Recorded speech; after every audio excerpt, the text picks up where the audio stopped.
Okay, I'd like to call to order the Wednesday, August 23rd, 2023 meeting of the Sparks Senior Citizens Advisory Committee. So I'd like to start with item number 2, roll call. Kristen Lee. Present. Kim Spoon. Present. Barbara Sterling. Present. David Hall Sr. Marcy Cooperson. Here. Andrea Felton. Present. Kyle Waxman. We have a quorum. Thank you. So moving on to item number 3, public comment. I have a public comment form from Tim Johnston.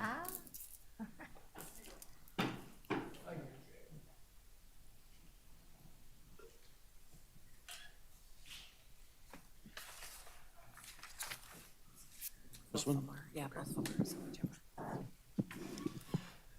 Good morning, all. Morning, Tim. For the record, Timothy Johnston with the Better Business Bureau. Here today to let you know about 2 things. One is our BBB Secure Your ID Day. This is a free shred event. It'll be our 16th annual, and it'll be on Saturday, October 14th in the west parking lot at the Atlantis. Starts at 9. It goes to about 11:30 or whenever the shred trucks are full. We like to promote this because identity theft is an issue, and Nevada ranked 5th in identity theft reports to the Federal Trade Commission last year. So we want to keep it top of mind, provide tips on scam prevention as well as identity theft protection. So again, that'll be Saturday, October 14th in the west parking lot at the Atlantis, and that is a free shred event. Also wanted to let you know or give you an update on an initiative from the Community Foundation of Northern Nevada. They have a Preventing Financial Scams initiative started in 2019 and has just recently wrapped up. The successor organization happens to be the Better Business Bureau. And 2 of the end products, we've done different things throughout the initiative. That's something we're excited. We'll see the proofs tomorrow, or Friday, excuse me, and then it'll go to print. One is a scam prevention tip sheet. This is designed based on feedback from boards like yours, and we hope it will be impactful. It is geared towards isolated older adults. So to be handed out by, say, Meals on Wheels or other organizations. So I'm letting you know about this even before I have the end product to help me in getting this out. These are designed for distribution in Washoe County. And then lastly, we'll be printing a guidebook called Staying Safe After Loss. And it's a resource for preventing financial scams after the loss of a loved one. It'll be 32 pages in length, and again, geared towards those that have suffered a loss, whether it's your spouse or somebody in your family. Again, thank you so much. Thank you. Are we allowed to just make a statement? I think so. Oh, I was just gonna say, if you wanna forward anything to me, I will, email it to my groups. Appreciate that. So, Thank you. thanks, Tim.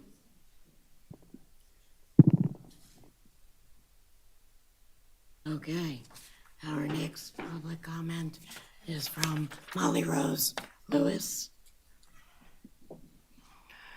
Good morning, Molly Rose. Good morning, everyone. For those of you who don't know me, my name is Molly Rose Lewis, last name, 2 first names, 1 last name. I work for Senator Jackie Rosen's office, one of our 2 United States senators. I would come to many more of these if you had a Zoom option, so I am sorry I don't come as much as I would like to, but I'm so happy to be here today. I want to remind everyone that we are available. I work here in town, in the office here in Reno in the federal courthouse, and we are always available if anyone has issues with any federal agencies like Social Security, Medicare, anything like that. We are available to help, as well as feel free to come to talk to me about any federal issues you might have or great things you're seeing, ideas you have that we can try to help the older population here in Washoe County and across Nevada. And I have one very exciting announcement that I know some of you have heard about before, but we recently put out this senior resource guide, showing it around the room for everyone. I made very sure it's in large print, and it's very simple, just mostly phone numbers, some websites on all kinds of resources for seniors around Nevada.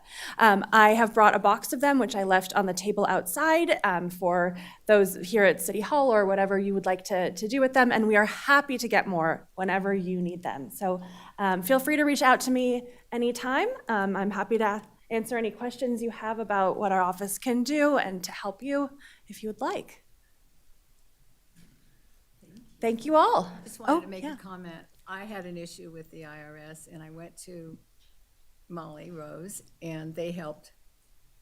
They had a contact down in Las Vegas, and we worked together, and so we resolved it. So, thank you. I'm so glad that we were able to help you.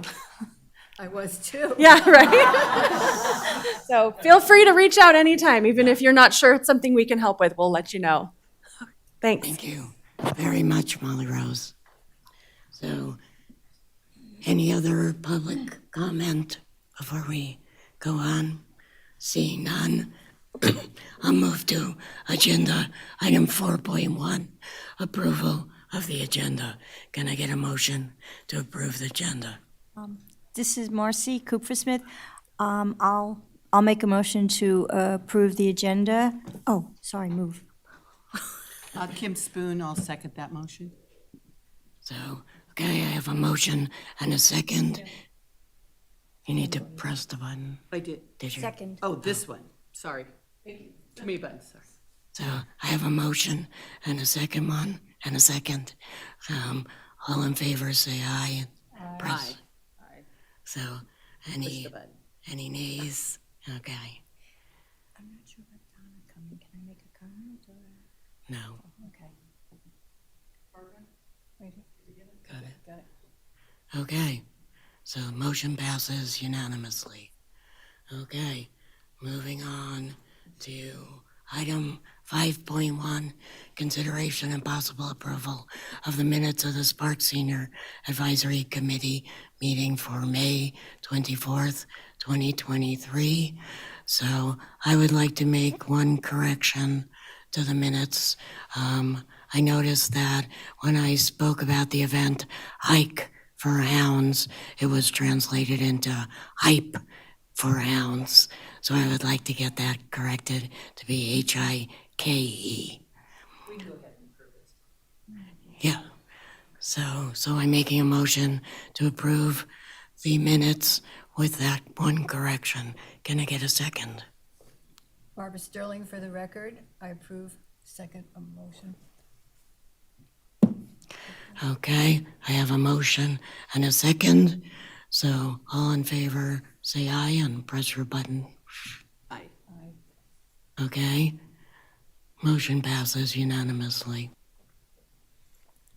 So moving on to item 6.1, Ward 5 Council update by our fantastic Councilman Christopher Dare. Well, That's you're true. ours. You're happen to be ours. Ours. So. He is broken, literally. You want to borrow my cane? Is that what- Hello, everybody. It is so good to be with you, and I love watching you guys in action. And I do want to say, I remember when this whole thing was formed a few years ago, and we always believe it's so important. So thank you for your time, and just know that we are listening, and I hope you know that. I know some of you know that better than others because you call me, but those of you guys that do not. But I do have a little PowerPoint slide. Sit it's on. It's just hover over there. There's two of them. So And let's go to, there we go. And we're gonna start from the beginning. Okay. Just real quick, I just wanted to make sure you guys kind of know, I didn't mean to cut Donald out, promise. He said you're broken. It would have been too small. So you're missing a wolf. That is funny. Anybody on social media that is not personal? It wouldn't fit on there. But I wanted you to see where my ward goes. And I have the fastest growing ward. And so they keep actually shrinking my ward. It sounds weird because of the size of how things work. I've lost a little bit of property that was some residents that were in my ward. But the truth is we all work together. It doesn't matter the ward. If there's an issue in any ward, it is all of our business and we all care. That's one factor we want to keep no matter who's on this council as years and years go. So hopefully we continue to push for that. But I wanted you to see where that is. And really, Donald is the dawn of all of what's left of Spark. So some of the boards I serve on, just important you kind of know kind of my background and things I focus on. All of the city councils have so many boards they serve on, and we make quite a team. And I say that these are just where my focuses lie. Washoe County District Board of Health, that was something I've done there for 2 years. Truckee Metals Water Authority, I'm the board chair of that for a year. I've been vice chair for about 4 years. And so we had some transitions on there, so I'm honored to be that. Community Homeless Advisory Board still does meet. They meet randomly, but it's at the Washoe County's leisure at this point. And so I think we should have one coming up. And because of some of the things that have shifted in responsibility taken, they truthfully, a lot of their meetings regarding homeless are their meetings, and we're there to help support. So it's changed. It's not because our interest has changed. If there's one thing that has probably shifted a little bit is that we as a city focus a little bit more on keeping people in their homes than after they are not. And that's the little bit of differentiation between the county and cities at this point, at least what we're trying to make. So you'll see, I believe, more and more funds come out of us to help not just seniors, but anybody, but seniors are a big part of that, to keep them in their homes. Because that was the hard split. A lot of times our finances only went to those already homeless. And so very, very big. EDON, so that's Economic Development of Western Nevada. I've been on that for about a year and a half. Enjoy that very much. National League of Cities, that's a national board. So I serve on national boards that help bring us some notoriety to the city, but truthfully, we get to learn a lot and hear about a lot of things that we didn't know about. But I'm the chair of First Tier Suburbs. First Tier Suburb is what happens when you have a rib cook-off in Sparks, but they advertise it like it's in Reno. Yeah, you've seen that happen. So that's what First Tier Suburb happens. So if you're up in Seattle, someone says, I'm going to Seattle, but they're not going to Seattle. They're going to Tacoma or something else. That's a first-tier suburb. So a lot of times people say they're coming to Reno, but they're coming to Sparks. And that's kind of one of the things. There's all across our nation, there are cities in our situation, and we become a bit of a housing community to their work, and it's very hard tax-wise. It's not the greatest place to be sometimes. Nevada League of Cities, I've been a board member there and I'm past president. That's all the legislators for the state. So I say this, that when you guys do come to me and you talk to me about senior, especially housing, but just all the different things, that's just one piece of it. We are very much involved and know relationally the people to talk to, and we're trying. And so your voice is heard through us, and just know that it's never very far from my mind, a picture of you when I'm talking to these guys. I mean, even just yesterday, I'll just say I was meeting with Envy Energy, and I will leave this with Julie to share with you. There was a promise to keep energy rates low, but even better than that, if you've not seen this yet, this is called SAFE. It's a program they have for anybody who's struggling paying their power bill. And it's something you can apply for, and I say that, so if you have any seniors that are struggling, again, our goal is to find as many ways to keep people in their home. So if you took off $50 off their power bill, that could change the world for them. So please know that I want to leave that for you. Regional Planning Governing Board, I'm an alternate for that. And RTC, I'm an alternate. And the Western Region Water Commission, I'm on the board member. That's the ones I represent the city on. Community involvement, Donald, would you please stand up and just represent the room? Nevada Veterans Memorial shirt, that's a beautiful shirt you're wearing. Thank you, appreciate it. So I'm the president of the Nevada Veterans Memorial, but the truth is it's all volunteers, and we have an incredible team, and so many people have been a part of that. And in a moment, I'm going to show you some pictures from our senior time together we just had. I'm on the United Way board. I love seeing the community people step up and help our community. I'm very active in the Rotary Club, president of the Nevada Christian Institute.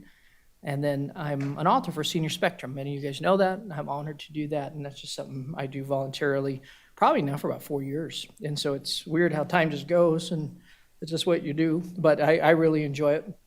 There'll be a fun article coming out next month regarding how to make an apology. So Marcy, that was for you. But I'm just kidding. But no, it'll be a fun little one. And then the next one after that, I just met with a 102-year-old veteran named Anita yesterday, or 2 days ago, and had tea with her, and kind of wrote out her story. It's amazing sitting and listening to somebody who, I mean, they were around for the Spanish flu. I mean, their mom died from the Spanish flu. I mean, crazy conversations. And so I'm really interested, and I'm going to write a little bit about her, just telling her story. So kind of fun.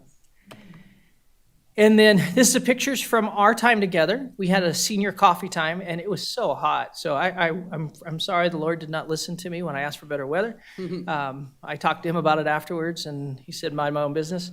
But but it was a great time, and we will continue to do these. My goal is to do these a couple times a year, but I will probably try to do one in the fall when it's not so hot, because that was a little bit warm. But please join us. Part of it is I think it's good for seniors to get together, but we want people to know about the memorial. Just real quick, no big deal, but we want to make sure any senior in the room knows, or anybody knows, September 28th, we do have our annual celebration dinner that we'd love for anybody to come and be a part of that. My new initiative that I'm focusing on, one thing you're going to hear a lot from our city is some budgeting, just us being wise. I say it's one of those things whenever we talk about budgeting crunches or anything, a lot of times people get nervous of a lot of things. I call it responsible because obviously things cost more than they ever have. And at the same time, our finances are pretty steady. Now, steady is good if it didn't cost more. But since it costs more, it's almost like you got a pay decrease. So we're trying to be wise as a city and do that. One of the places that's hurting pretty bad is our public works. And so a lot of people, when they complain to us, they complain about weeds, they complain about graffiti, they complain about some of these things. Some things we can't have citizens help with. We can't have you guys mowing a lawn. That's a bad idea for a lot of reasons. So you can't do that. However, removing graffiti and painting over graffiti, that our citizens can do. And so I'm going to be pushing a big initiative of volunteers to get out in our whole community, and we'll do some of our most needed places first, and maybe once a month. So if there's anybody wants to come out and just kind of help keep our community nice, I think this is sparks, and the government will never be able to do what citizens can do. We need our citizens to step up. I'm a citizen. So, for when people come and say, well, you need to do this, I'm like, well, we need. And so that's why I constantly will come back and try to encourage to do. And so those are the things going on with me a little bit. And I want to make sure I can answer any questions for you. We have a lot going on in the city, a lot of things. Some things I cannot answer, you know that, because we're still, some things are in the middle of moving forward or doing what they do. Yeah. I have Andrea Belto, for the record. I have a question on the graffiti task force. Will you be pushing out notification when you're having one of these It will start, graffiti days? yes. It will start with a meeting. I've met with the police and I've met with Public Works, and so they're going to team up with me in doing that. We will be putting out a video very soon regarding the pieces of that, and everyone's on board, and so we will do that. But we'll start by having a meeting and explain what we're going to do, some of the things. We want to be real careful of how we do this, that we just get out there as quick as we can and get some of this stuff off, because it really helps. And we want to keep our community looking as nice as possible. We've had definitely some new people moving in town that have some artistic flair. They just put it in the wrong place. And so we want to remind them this is not the place we want that. But we also do some training before we really start, because we don't want to go out there and someone look at what we did and call it graffiti themselves. We want to make sure we cleaned up and made it look nice. Okay, because I know personally, I get all the notices that the city sends out, so it'd be nice to have some forewarning, to try to get people together. We will do our best to open this door. Part of it is, if I had a message, and I really think all of us will have the same message, city council, mayor, but I know for me what I've seen as of late, we need our community to remember that this community is theirs. We're stewards of it. You guys get to be stewards of the senior community in that fashion. That's all we do. I'm a citizen of Sparks. I'm an American, and I love our country. I love our city, state, but I'm just a neighbor. And so it's important we know that. Sometimes titles get in the way of a lot of things. I'm just your neighbor, and as a neighbor, we can link arms and get something done. And so that's what I want to push for this. But but it goes bigger than just graffiti. I tell you, if you see a weed, pull it. If you see trash on the ground, we get sometimes pictures of trash on the ground that someone walked by and they tell us to come pick it up. That's weird, right? Thank you. Yeah, I want to write them, well, sometimes I do write them back. But the things that we hear and see, it's wild to me sometimes. So we want to make sure that we're reminding people that this is your community. And I appreciate that I get to be called city council. I love that the job I get to do, but I'm really more important than your neighbor, and together we can do it. No. Kim, did you? Yeah, Kim Spoon. I just had a quick question on, and I'm sorry, I don't remember the whole title, but it was your community homeless. Yes. Was that committee involved at all at the new policies law that Sparks just did regarding the homeless? Two different pieces. So I'd say in some ways, yes, and I only say that because we were able, because of all that we've done at large, we are able to move forward on certain initiatives. Some of these initiatives have been in the hopper for a long time, but that really did spawn out of our police chief and our lawyer, and Wes Duncan, our city attorney. They really put the effort into getting that done, but it's stuff we've been asking for a while. Right. Because of many reasons. But there's a lot of laws in place that are counterintuitive to actually helping people. And so we had to do certain things first. If we did not have the CARES campus, some of these things we're doing, we could not have done. And so that's where some people, we get a lot of flack because there's things that don't look perfect. It's never going to look perfect. I mean, we're trying to do our best, and there's pieces that are moving. But do know that CARES campus, because we have beds and they have services, it allows us to really challenge people to get there, to get those services. And so our enforcement can shift a little bit as long as we have those in place.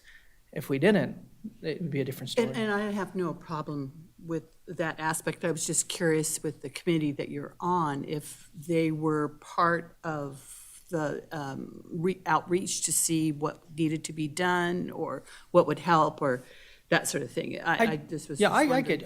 I understand. I think it's an ongoing conversation, but I will give credit, and I say this, we've asked for it, but I really give credit to Wes Duncan and Police Chief that they really stepped up and got that done. And we obviously got to vote for it, so we Right, get to yeah. take blame or credit, whatever you want to call, but the credit doesn't go to us for that. The hard thing about that board is I think that there's, my board on that board heard me say this. A lot of times they're not meeting right now, but I'm challenging them that they need to meet, because only a part of that had to do with CARES campus. The other part had to do with requiring everybody to work together. And so the history goes is I got to help create that board from a board of 3 into a board of 6. And we did that for the reason of bringing everybody to the same table. And right now, because they're not meeting very often, everyone doesn't come to the same table as often, and it kind of bothers me, actually. And so I say that loudly, not just here. I say that a lot of places. So you can quote that bothers me. I think we need to be meeting as a region and working together. Thanks. So, Marcy? Oh, hi, Marcy Cooper Smith for the record. I'm not going to let go without mentioning my topic, affordable senior housing. And I just want to say how our council member Dare really, with both ears, has been listening, okay? And those of you who know me know that I can just keep going and going. And he is constantly, whenever we've wanted to meet with him, whenever we wanted to talk about where can we go from here, it just is getting worse and worse. But he has always been receptive and always available to meet with us. So I just want to thank you in public for that. And there are still ongoing conversations regarding finding alternate means. I'll continue to say this as well. I think government is not the best place to come for help all the time. And that's not because government wants to hurt people. It's just red taped. And there's things you can and can't do. But community has no red tape. You have guidelines you can go by. We can move so much quicker and do so much more. And finances, you'd be surprised. There's a lot more money out there with good people's heart than there is inside of a tax sheltered place. So, No.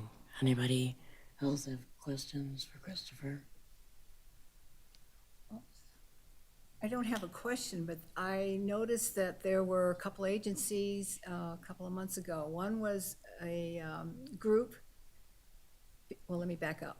Because of all the rain that we received in the area, our trees and fruits and produce is blooming. So they have this gleaning society that they'll come out and you call them and they'll come with their ladders and they'll pick your fruit. And I think that was wonderful.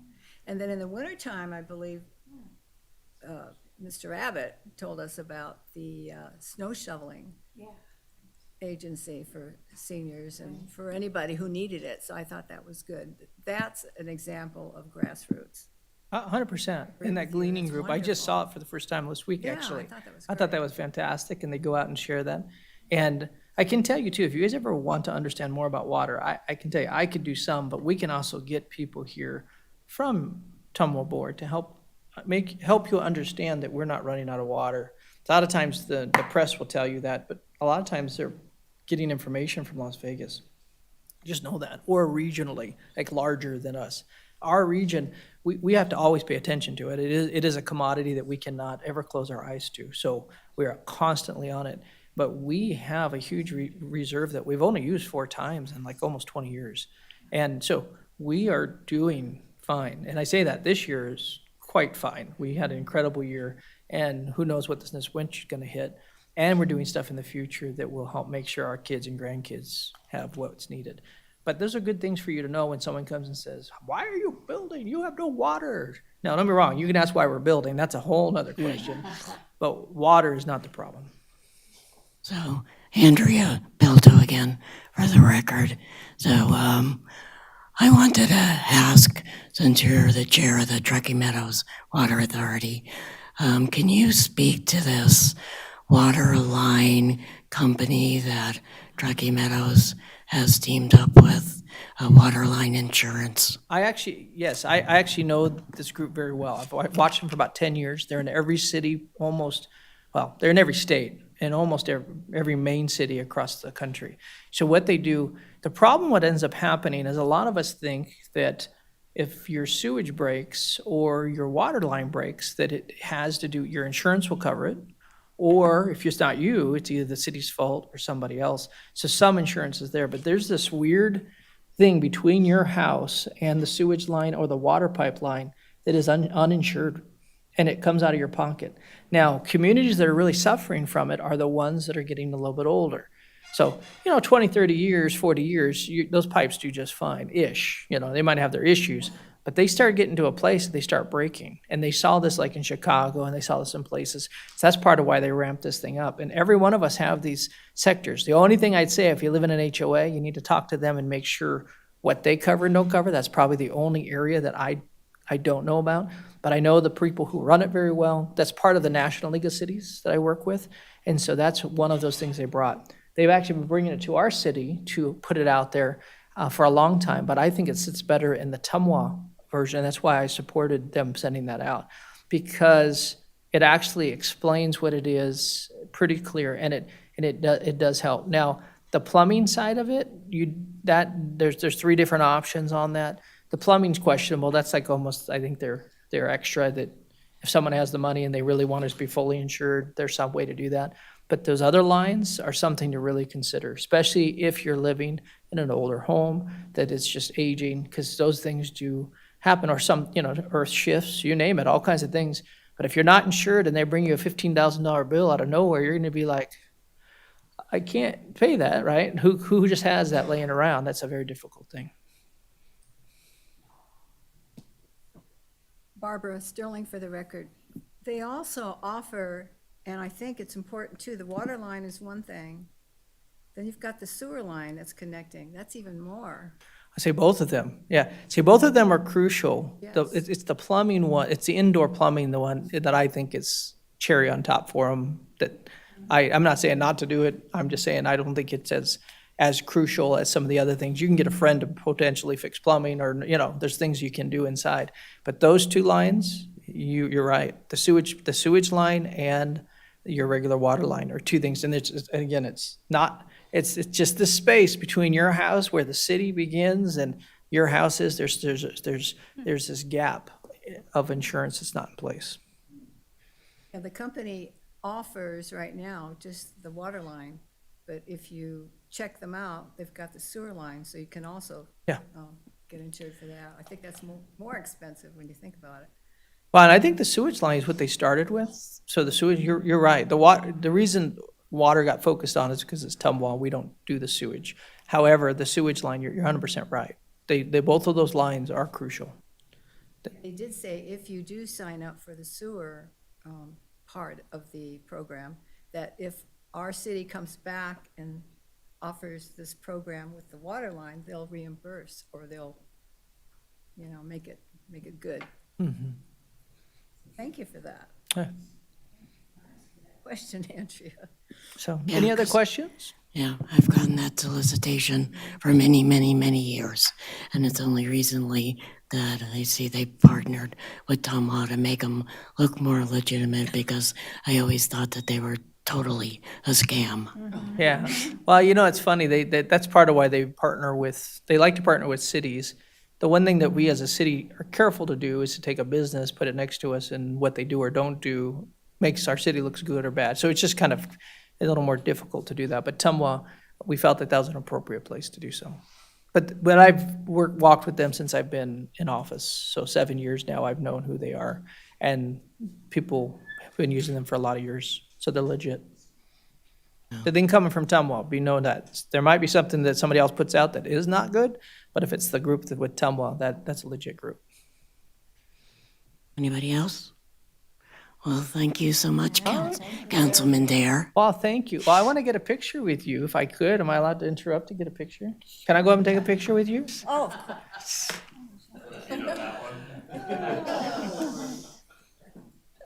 Well, it says I'm coming up. Yeah. Tommy, want to get Sure, be honored. Get that arm in there.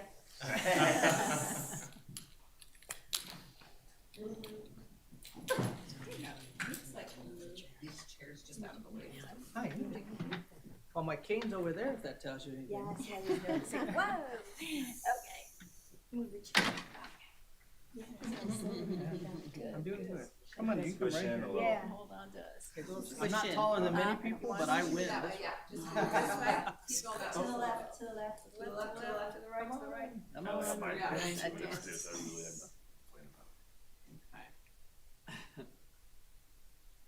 Scary. Kim, go that way. This way? Okay. Marcy, go that way. There we go. That way. There we go.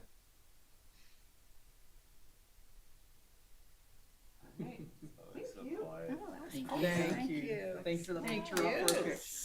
Absolutely.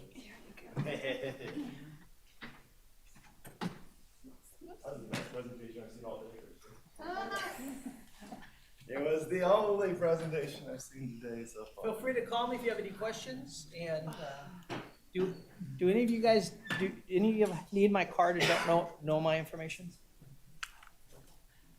You guys okay? I know where to find you. Thank you.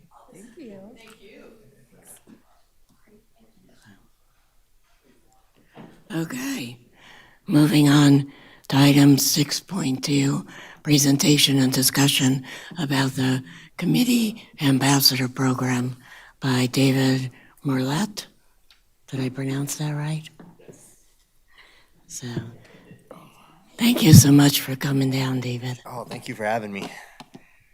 So I want to apologize if I'm a little out of breath. Donald and I foolishly tried to plan a golf trip, and he broke his hand and I broke my ribs. Oh, my God. Two separate incidents, not related. Just bad luck.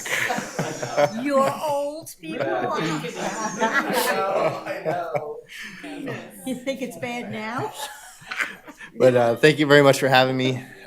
Really excited to talk to you guys about this. My name is David Morlett, born and raised here, 35 years, Battleborn. Raised my kids here, Sparks High grad, 2006, very active in my community.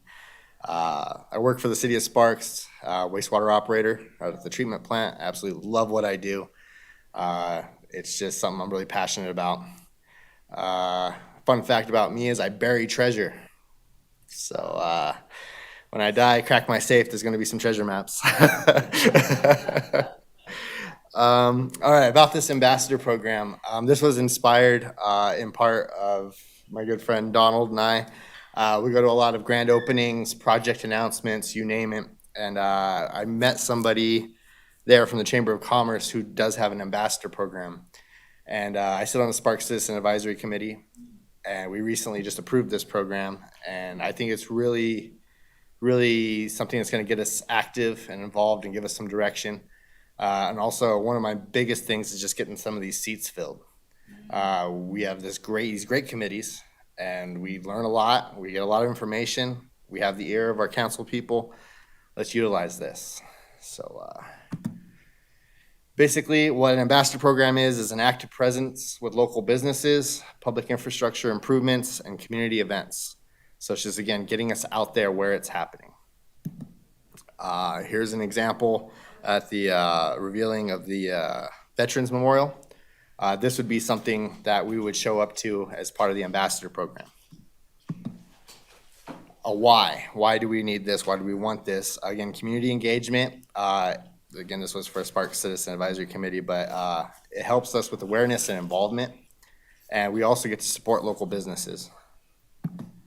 Here's a couple more pictures of some grand openings. You might recognize Donald Abbott. Yes. But we go to these events, and people love seeing us. They love talking to us. When somebody opens up a business, it's a big venture. It's huge. It's life-changing. So to see people from the city show up and support and welcome them, I think is a huge part of this. Again, back to the inspiration. Chamber of Commerce, they have ribbon cuttings, and City of Sparks social media accounts. Like, they're always putting out this information, and I just feel it's important that we're there for these things. Here's another example of the Sparks Marina playground. I didn't get to go to this one, but it's another idea of something that the ambassador program would be involved with. Really, what is needed? Very little. Name tags. Nobody who's wearing a name tag is up to no good. And it just kind of introduces yourself without having to. Some guidelines. We have some rules that we need to follow for open meeting. Nothing too crazy. And one thing that was important to me and we discussed in my committee was what do we do with this? I mean, it's cool if we go to these events and we show up, but one thing that we did vote on and put in is that we have an opportunity to discuss in our meetings where we went, what we learned, and we also will have an opportunity to invite project leaders, business owners out to these committees to speak and say, hey, this is why we chose Sparks, this is what we're doing, and we're here. We've talked to Julie about getting information out to us, and she's a rock star at that. She's the lifeblood of these committees. Thank you very much. How can we improve, or how can the ambassador program improve our committees, our experience, and in relations with the public? Again, it gives us a purpose outside of our meetings. It gives us somewhere to be, gives us somewhere to be more active. Helps us achieve goals that we've set. I know as Sparks Citizen Advisory Committee, we've set goals, and we've sometimes have been slow achieving them, but this will get us definitely out there active, proactive. It gives us presence, shows support, we get to connect to businesses, and we just better serve the city of Sparks. Like I said, Donald's only one man, Bear's only one man, everyone's only one person, and if we can be eyes and ears out there. Like I said, we have their attention, we have their ears. I can call them anytime, so you guys can call your council peoples anytime. It just gives us a lot, puts us in a better position to serve our city. And it's happening here. We should be where it's happening. That's my tagline. That's a great one. Anyone got any questions? Yes, hi, Kim Spoon for the record. Yes. How connected are you with the media? Because of all these events you're going and what you're hearing and talking to people, are you also kind of connecting with them in order to spread the word? Or? I don't even have an active social media account. So that's not really my bag, but just being out there in public, I have a good relationship with my neighbors and my community, my coworkers, and that's just kind of how I spread information. So anyone have questions, like they come to me, I usually have an answer, and if I don't have the answer, I can usually figure it out. And about these events, I can just kind of spread the word. Okay, thanks. Okay. Marcy Cooper Smith for the record. Hi, thanks for coming. I think it's great. who's on, do you have people with you on this ambassador program? Is there like a committee of Yeah, people so who it go would out be there that the we? Spark Citizen Advisory Committee. Like we sit just like you guys do. And one thing that I really stress when we put it together is that it's 100% voluntary. Like you guys don't have to show up to these events. Just you get word about them, and you can show up in kind of an official capacity of your committee. And it's just to be more connected. And again, 100% voluntary. If you can make it, great. If you can't, that's okay. And it just gives us a direction. It gives us somewhere to get out there and be involved. And then we're able to bring that into these committees and hopefully get some more involvement. I know I would love to see these chairs filled. Can I just do a follow-up? You may want to come to Senior Fest. I would love to. On September 5th, and just come to our table. To our table. And, and Julie Duell for the record. So I just want to clarify, it's actually for you all to be an Right. ambassador That's what I was- program. that's So what it I would was be going- that's what for, I'm To share. Yeah. confused. How Yeah, does this I was work? going to. correct. So it elaborate. would be, the SCAC group voted, and we could bring this back as a general business item for our next Guess I'm meeting. confused how this works. Right, so what you would do is vote whether you wanted to form an ambassador committee, and you all would be on that ambassador committee as members of the SSCAC. And then we would get the word out. Right, then I would send out, or whoever can get information out to you about events coming up, and then you would just show up as a member, you'd have a name tag as a member of this committee, just coming to events, that kind of thing. So I guess the pitch is you guys should have your own ambassador program and join us, of course. No worries. Andrea Belto, for the record, I was going to say I met David because I went to a Sparks Citizen Advisory Committee meeting. And that's how we met, and that was one of their agenda items. And I've been to the Sparks Equity and Inclusion Committee meeting. And so again, everybody who knows me knows I'm everywhere. And so this was kind of my plea to the rest of the committee I can't be everywhere every day. And so if we as a group set up an ambassador committee, then we could coordinate and say, I can't be at music at the marina tonight, but can one of you show up and converse with seniors at the event and see what seniors need, see what seniors want. So this was actually my, personal plea to get some help, to, not be the only person that shows up at every event. And plus, I found out there are a lot more events that I didn't even know about. Like, Marcy and I were invited to the ribbon cutting of the new Northern Nevada Emergency Center on Pyramid. But then to see what, he talked about, and showing all these business openings, I think it would be great, especially my first thing that comes to mind is restaurant openings. Maybe we can be there and say, hey, how about every Wednesday you offer 10% off for seniors? So again, if we're out there and we're talking to all these new places, we can always pitch what they can do for seniors. Right, yeah, and the idea of this is just that extra level of connection with our community, whether it be business owners or project leaders or what's going on. We can be out there interacting with them and just getting more information, being able to give information. I know there can sometimes be a disconnect between the city and the people, and hopefully we can help fill that gap. Yeah, great. Kim Spoon, for the record, how do we get this onto the agenda? Is that something we just tell you, Julie, and you can, or do we have to put a motion out? Julie Duell for the record, when, I think it's 8.1 or 2, when we Future have future agenda agenda items, you can items. mention Oh, that, we'll got put it on there. That's right, I forgot about that. Thank you. Like I said, really all you need to know is what's happening, and like I said, a name tag. It's so simple, and it's big. I said in my meeting that I believe this to be a historic moment for our committees, where I think it's really going to draw up some interest in what we do. There's no reason why these seats shouldn't be packed. There's no reason why we shouldn't have more interface with the community. And I think this is a huge first step towards getting that to happen. Yeah. And Andrea Beldo, for the record, so the Sparks Senior Advisory Committee is pretty awesome. And if anyone gets a chance to attend their meetings, can you tell us again when your meetings are? I know they're on We my meet phone. once a month, every second Thursday of the month, and we take the summer off. And are we taking Christmas off this year? Yeah. And December off. 5:30. Yeah, 5:30 p.m. Yeah, here in the council chambers. So, but yeah, it's amazing what we can even learn just from attending other Yeah, it committees. could be other committees, and you get Sparks Parks and Rec, Planning Commission. I mean, you could show up really to anything, but in some sort of capacity.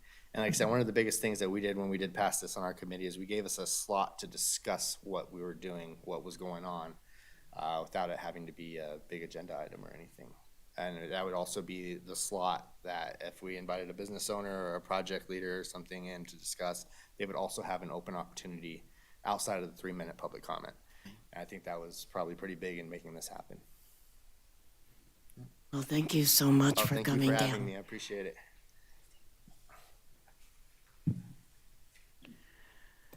Okay, Sparks Museum, item 6.3, update from Christine, who didn't make it. So Donald is pinch hitting for the Sparks Museum. So I still was happy that David did such a good job. Yes. Christine, hello, Donald Abbott. I am being a board member of the Sparks Museum right now, is the hat I'm currently wearing. Christine wish she could be here, but she's up at UNR talking to a group of people similar to what I'm doing. So first off, we just want to thank you guys for your money that you gave us to the museum. That edition of our newsletter will come out next month, August. August? Yeah. Or September, end of August. So this is August, yeah. So end of August, so it's in the works. So she wanted me to pass on to thank you.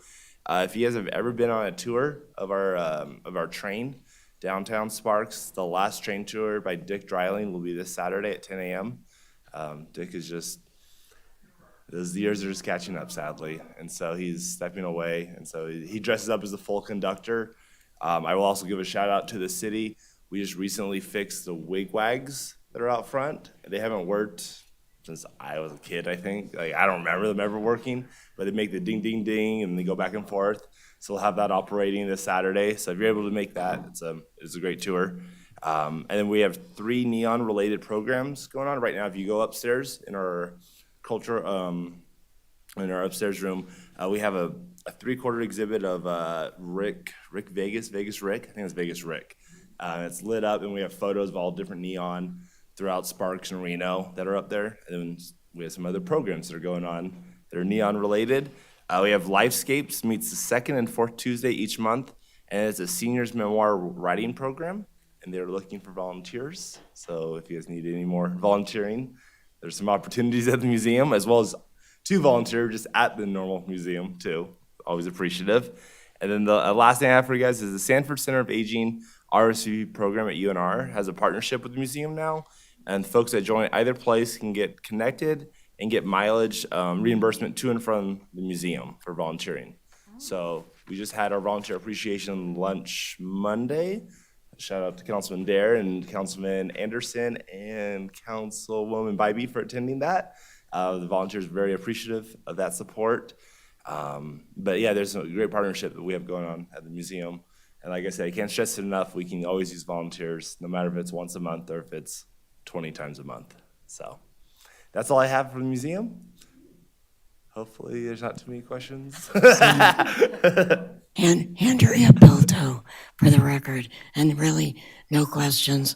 I just wanted to make mention that I have been working with Ruth Martini, Gino Martini's widow, and we have been donating items related to Gino to the museum, and eventually there will be a display of those items at the museum.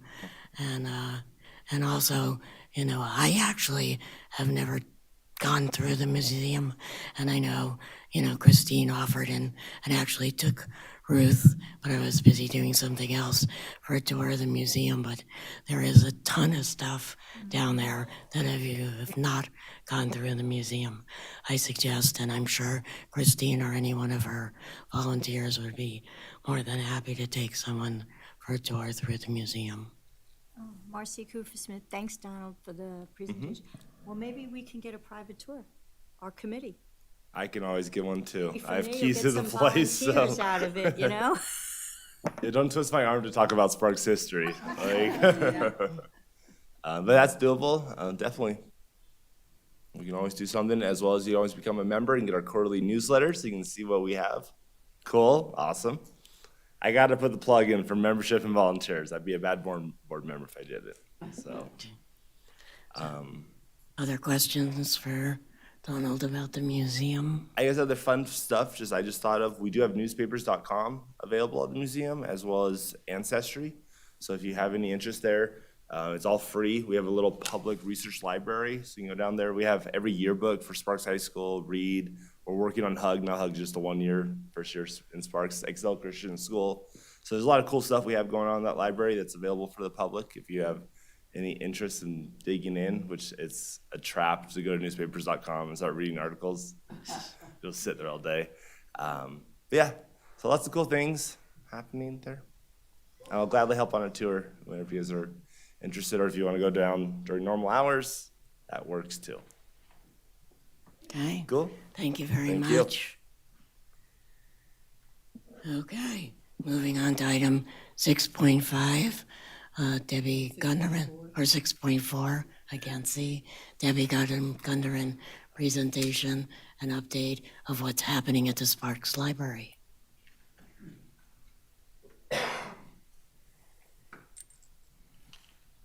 And then do I advance it?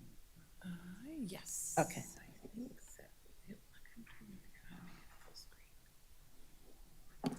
So full screen, Control L.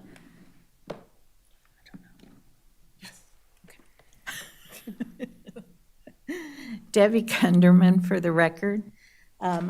So fall programming at the Sparks Library. All of these programs that I'm presenting are mainly for adults and seniors. So I didn't put story time in there or some of the other things that are going on. How do I do this? Oh, there we go. So computer classes continue for seniors. Tuesdays and Thursdays, 11 a.m. to 1 p.m. Those are the 4 classes that we provide, and then we provide the same classes in Spanish on Wednesdays and Saturdays. Phone classes, the smartphone classes are still a big hit. Android seems to be the one that most people attend. I guess Apple product is an Apple product, so if you know one, you know the other. Androids are a little bit different because it's all different kinds of manufacturers, but we'll do those in September and then again in November. Senior Social Club is one that we started Tuesdays at 2. We do virtual reality for going through museums. So you can go through the Louvre, you can go to national parks, all by sitting there with the virtual reality goggles on, and it's really a lot of fun. And if anybody is up for playing games, bowling is really fun. Trendy Tech, we talk about 3D printers, and you can create things on 3D printers. We have a Cricut machine that we're using, and we're also getting a few other different things that that we will introduce to the Trendy Tech.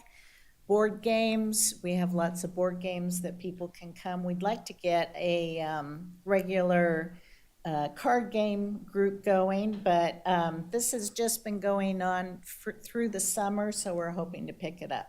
And then arts and crafts also.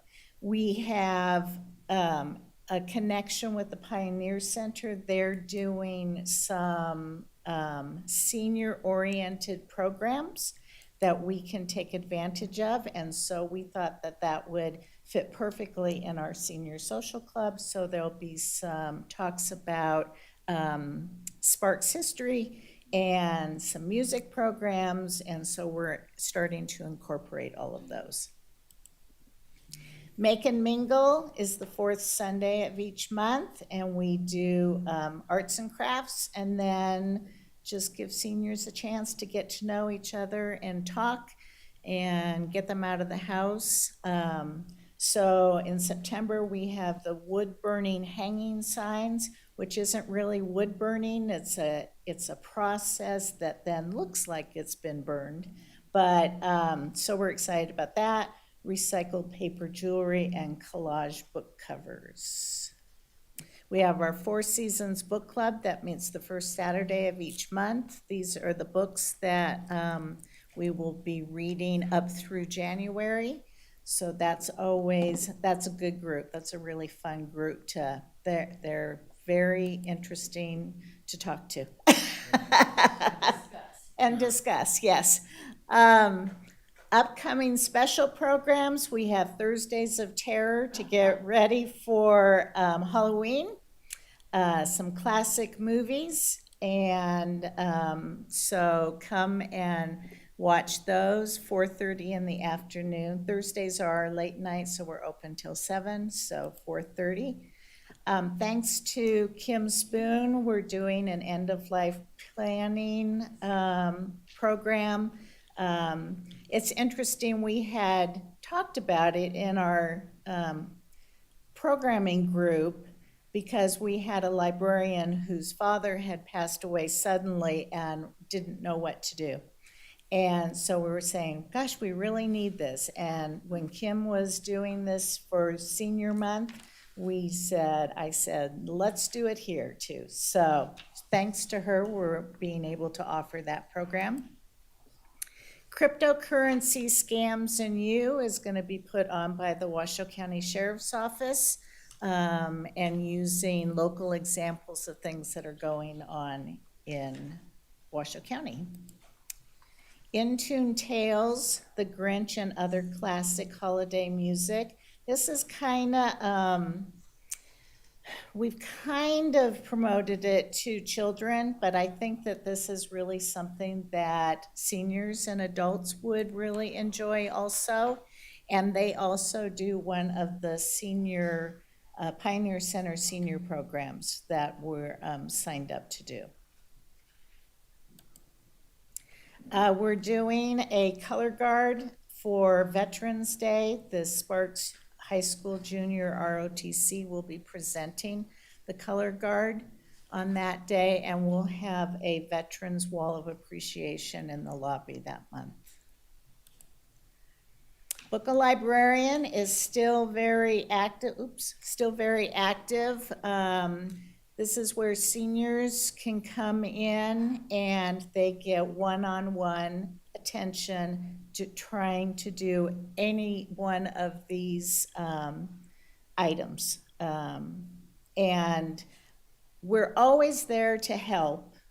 So this isn't necessarily anything different than what we would do, but it's one-on-one as opposed to helping you while we're also helping other patrons. We also have one of the hours is in Spanish for our Spanish-speaking residents.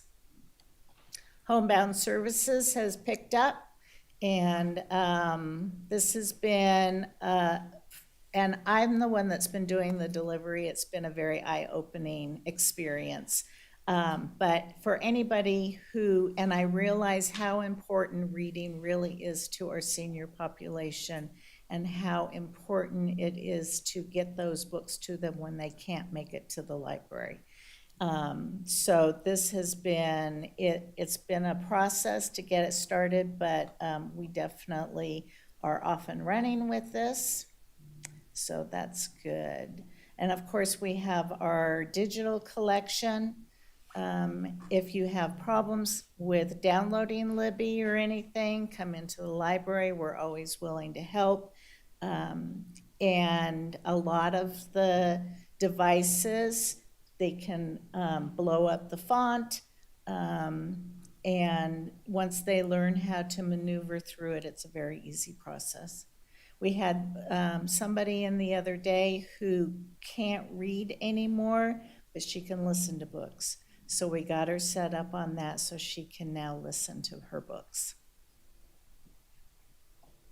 We have the Nevada State Parks passes still.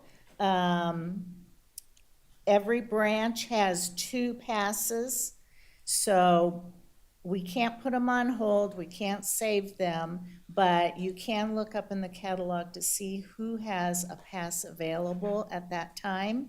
And they're good for 1 week. There are a few, like you can't get a fishing license with them, and there's a few rules and but they are very, very popular. And then Discover and Go passes are always available through our website. And that's it. We're busy this month. Or this fall. And we're already in the process of planning for the winter months. So, we're always 3 or 4 months ahead of the game. This is Kim Spoon, for the record. Thanks, Debbie, for acknowledging that, but I just wanted to say on the end of life planning, the whole panel is the one, I left it up to Yes. them whether they wanted to do this, and they are the ones that said by all means. So, and there's 5 people and really great information. So thankfully for them that they wanted to do this again. So I'm just the moderator. Well, you So- coordinated it, so we and the other thing- appreciate that. Thank you. And the other thing that I wanted to mention, I did the Nevada Pass, the state pass, just a couple weeks ago, and it was wonderful. But what I really appreciated was I called the Sparks Library to see if they had a pass available, and they didn't at the time, but she went ahead and looked it up for me and found all the libraries that did. And so I was just able to run over and pick one up not too far away, and it was really nice. I really appreciate, instead of me having to go through, research it and stuff, I thought that was really nice of her to do that. So I just want to show my appreciation. Hope they do that to everybody, but I'm So, sure we do. yeah, thank you. Yeah. Hi, Marcy Cooper Smith for the record. Full disclosure, I love Debbie. Our Sparks Library, the librarian is just really phenomenal. And having a board member of the Friends of Washoe County Library, so I can speak to that. But the library is just phenomenal partners with our senior community, and we have to acknowledge, I know Donna's going to be doing an update, but holy moly, what Donna has brought to the library system with her age-friendly. I was just curious if you've received the money yet, because I know the $7,000 that came from here and the $3,000 that Donna was able to get the food bank. I know it went through the Friends of Washoe County Library. They've gotten the 2 checks. So it was just a matter of they were going to send the check to you. So I just didn't know if you had gotten it yet, just to let Kyle wanted me to make sure you knew about it. Okay, yes, I know that the money went to the Friends. I don't know where it stands at this point. Okay. Yeah. Where it is I think it was deposited, and they were going to be cutting the check to get to you guys. Okay. Okay. All right, and we're starting to create the programs and the, where we can go with those tablets and everything, so to help out with that. I also wanted to mention that we did get our grant for our bookmobile, $75,000. We have, the Ford dealership has the vehicle, and now we just have to fix it up to be a bookmobile. So, yeah, it's been a 2-year process, but. Is that the county? County, Washoe County, yes. But we'll be all over. Barbara Sterling for the record. Hi, Debbie. There's been a lot of meetings at the chamber, of course, about inappropriate materials in the library. How has that affected you? Is there anything new that you're doing? What's the process of looking at these books? Anything? No. No? We don't censor. We and our collection development manager put out the procedure policy for collection management, and so we follow that. And we, when they give us, what they give us is what we circulate. We don't, we really are not, we advertise books that come out. We have our new bookshelves, and we put it out there. We don't censor anybody from borrowing books. Andrea Bildo, for the record. Since I have so much spare time on my hands, I would like to volunteer or know if I can help with the delivery of books to seniors. Oh, that would be lovely. So, Yeah. and anybody else on the committee who might be interested in helping, I think that's definitely a worthwhile cause. And so I'll catch up with you soon, and we'll talk about that. All right, sounds good. So, anything else for Debbie? Okay, well, thank you so much Thank for the you. update. Some great stuff happening at the library.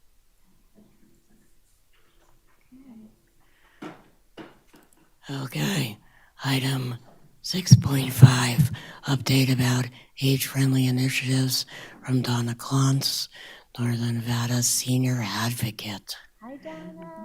Hi, everybody. I brought you a gift. That's good, because I gave out a ton yesterday at the sock hop.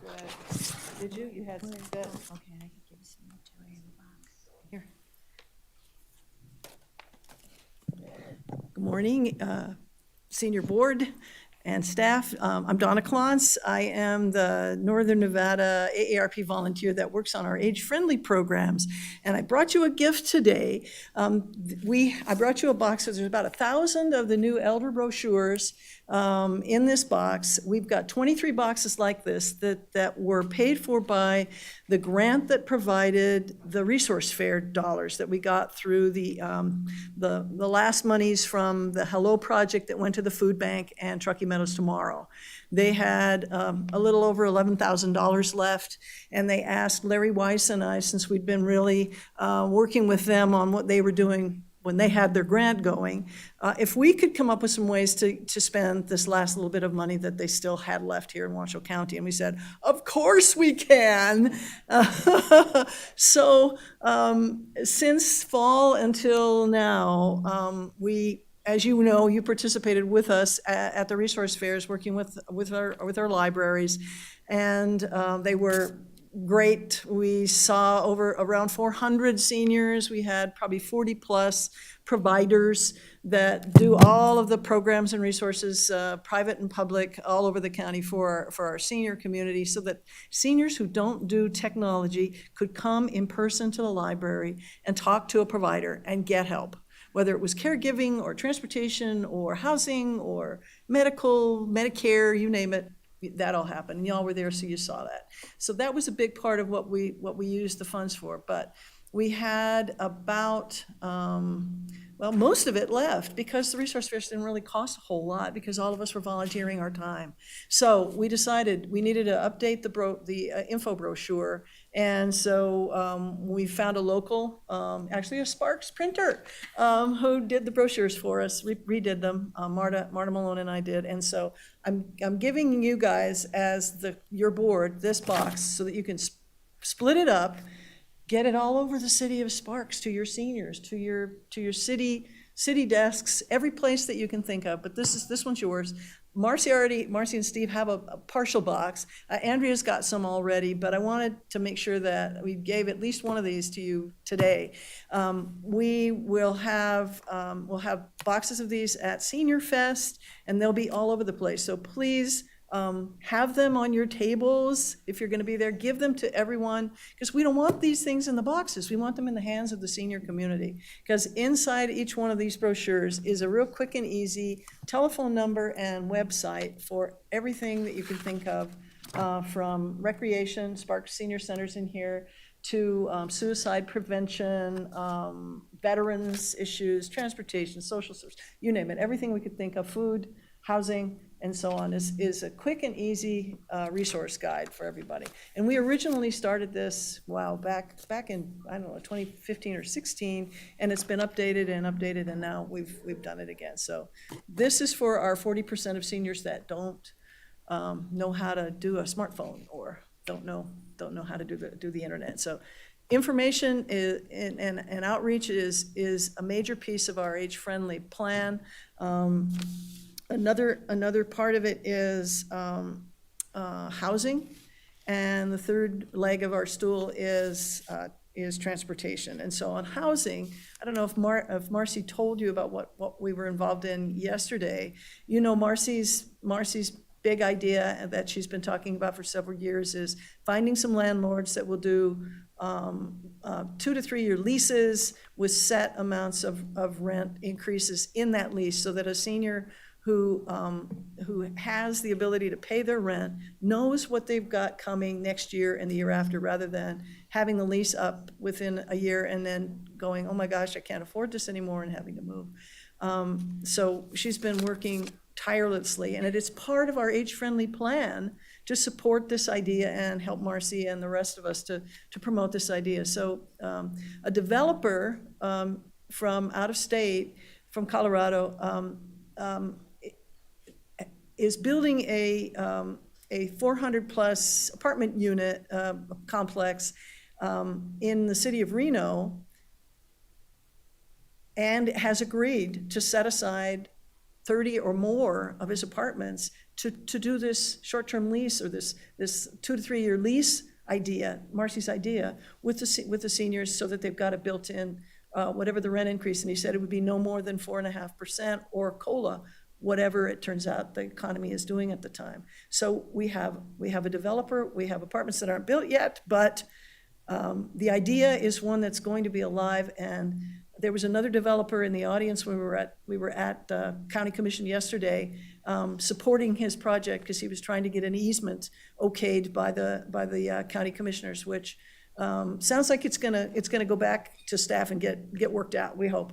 Another developer came up and said, I'd like to try this. I'm building affordable housing apartments too. And so we've got a second one, who's Ken Crater, who's here in the area, who builds apartments and complexes like that. So our age-friendly work and support is starting to sprout seeds and grow and give some seniors who are in housing trouble some hope and some ways to live.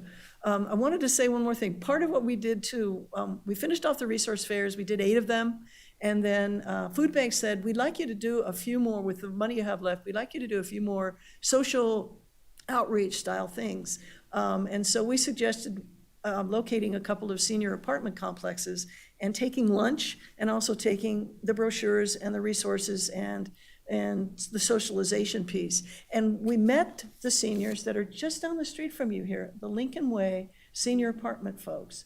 I would love y'all to go down there and meet them and get them to come up here, because I think a bunch of them would love to walk over here on the days you're meeting, or even come to Sparks City Council as ways to get involved in this community. Delightful people. They have a terrific manager. Chelly Roa is her name.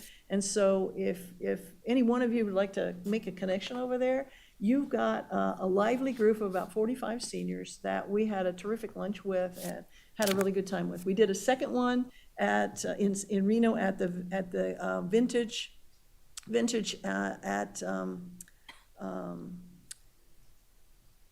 I'll think of it in a minute. It's on Gentry Way with another group of seniors. Vintage at it'll come. The sanctuary? The Sanctuary? Sanctuary. Thank you. Vintage the Sanctuary. I would, yeah, you would think. And we're going to do at least one more, maybe two more of these with our friends. The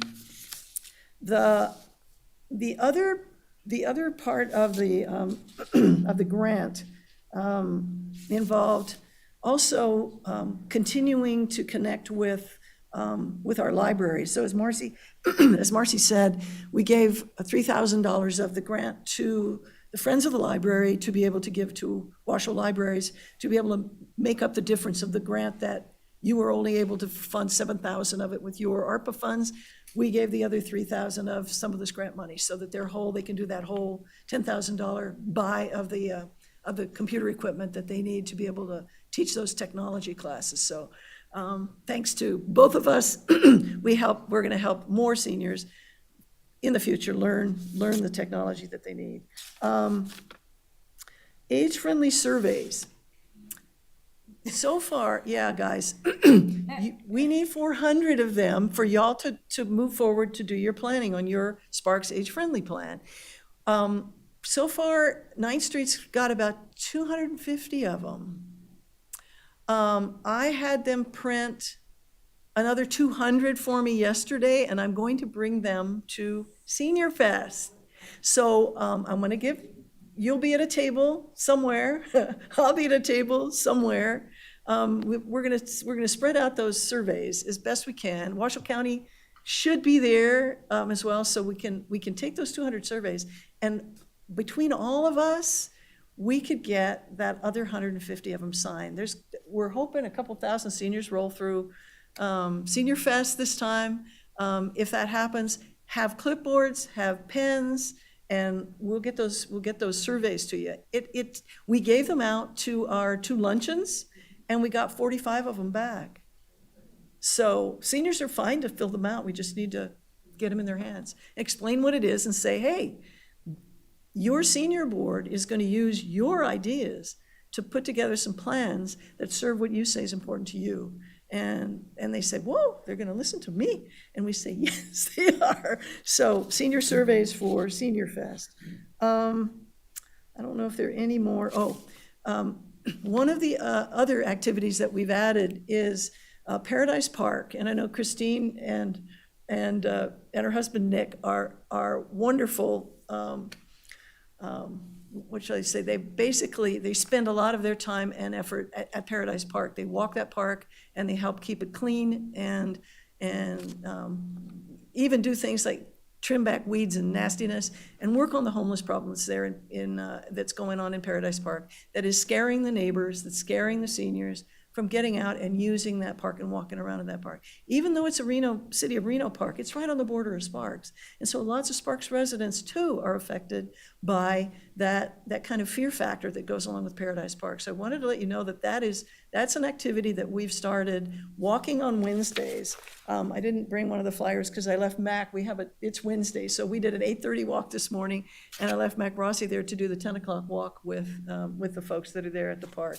We need some help to expand the information into the neighborhood. Right now, it's the seniors that come to do activities at Paradise Park that are basically walking with us. And they are there in that park, so they see what goes on every day. And they're as concerned as we are about it. We've met with the police chief, we've met with the recreations director, we've met with the city council person whose ward it's in. They're all as concerned as we are, but it isn't a coordinated effort to help the homeless that want to live there and camp there to be relocated to other spaces where they can live, work, get services, etc. There's no bathrooms in the park, for instance. It's a terrible place for people to try to live and camp.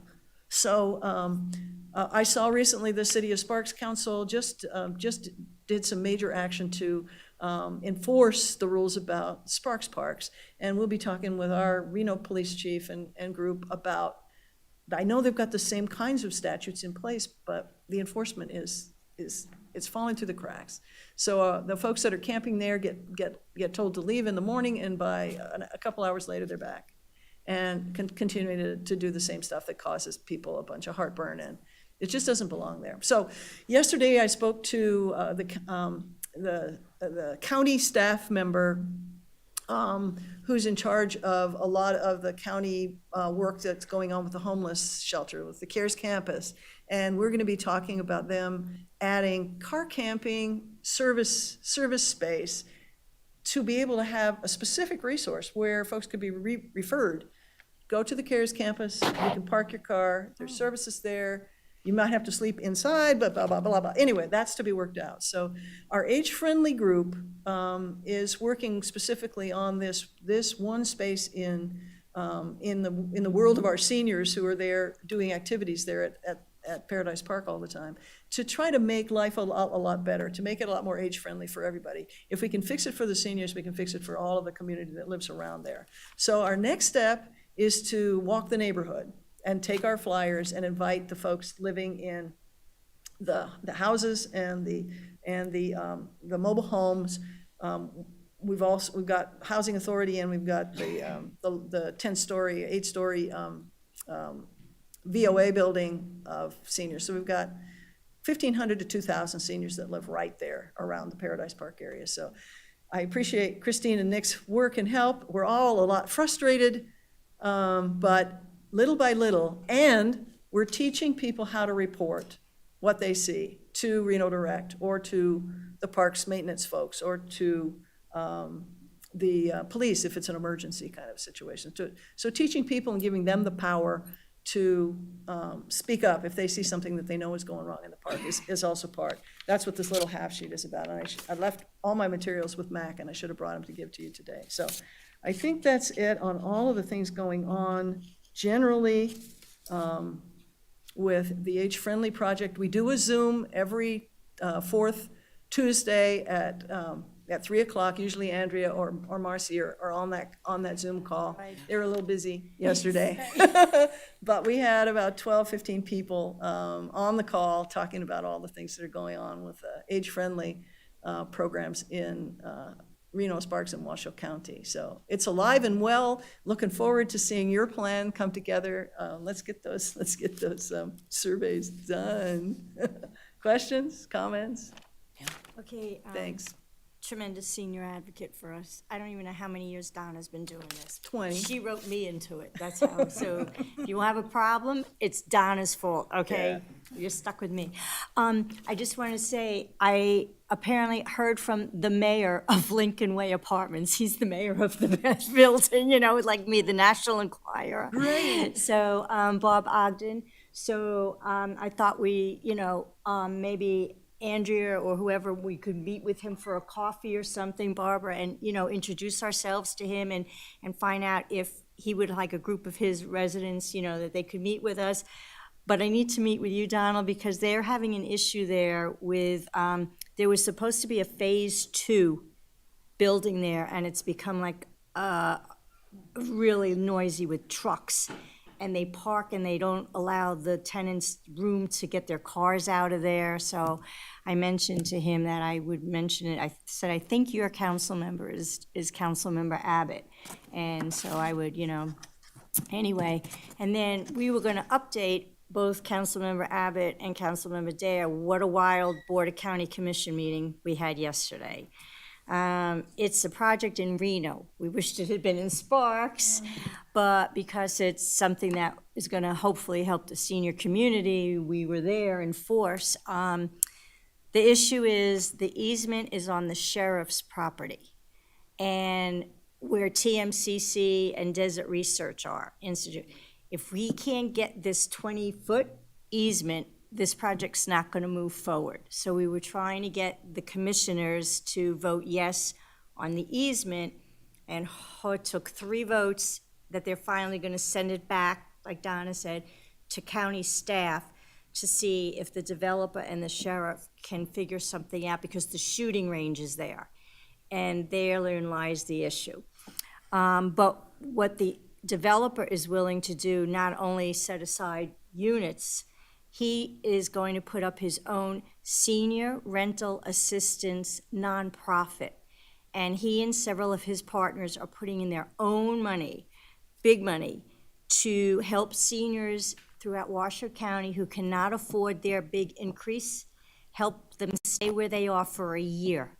So if I got a $200 a month increase and I can only afford $120, there will be a board that will vet the seniors. There will be requirements.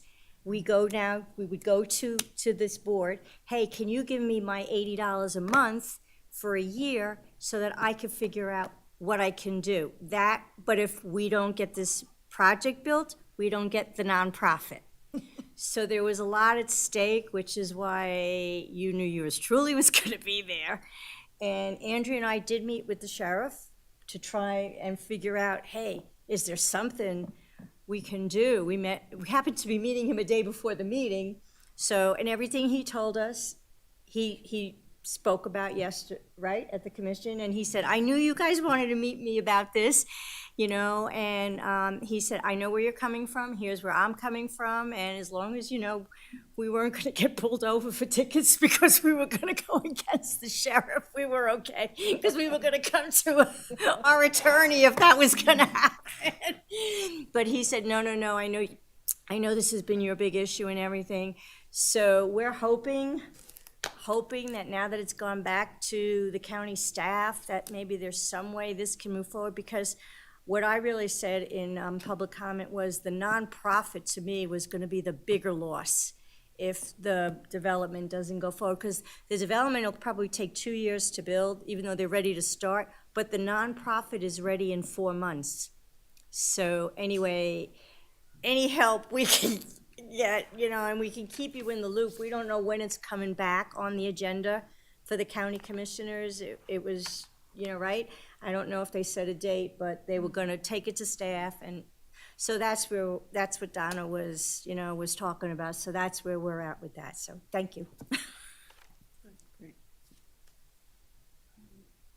Donna, I just have this is Kim Spoon, but are you going to stay over afterwards, or do you have to leave? 'Cause I I'll have a be here. couple. You're almost finished, it looked like. Yeah, I just have a couple of questions I or will hang out. updates for you that I need to do. Totally. Thanks. Thank you guys very much, and good luck. Let's get those surveys. I can hardly wait to Thank see you, your Donna. plan. Thanks, Donna.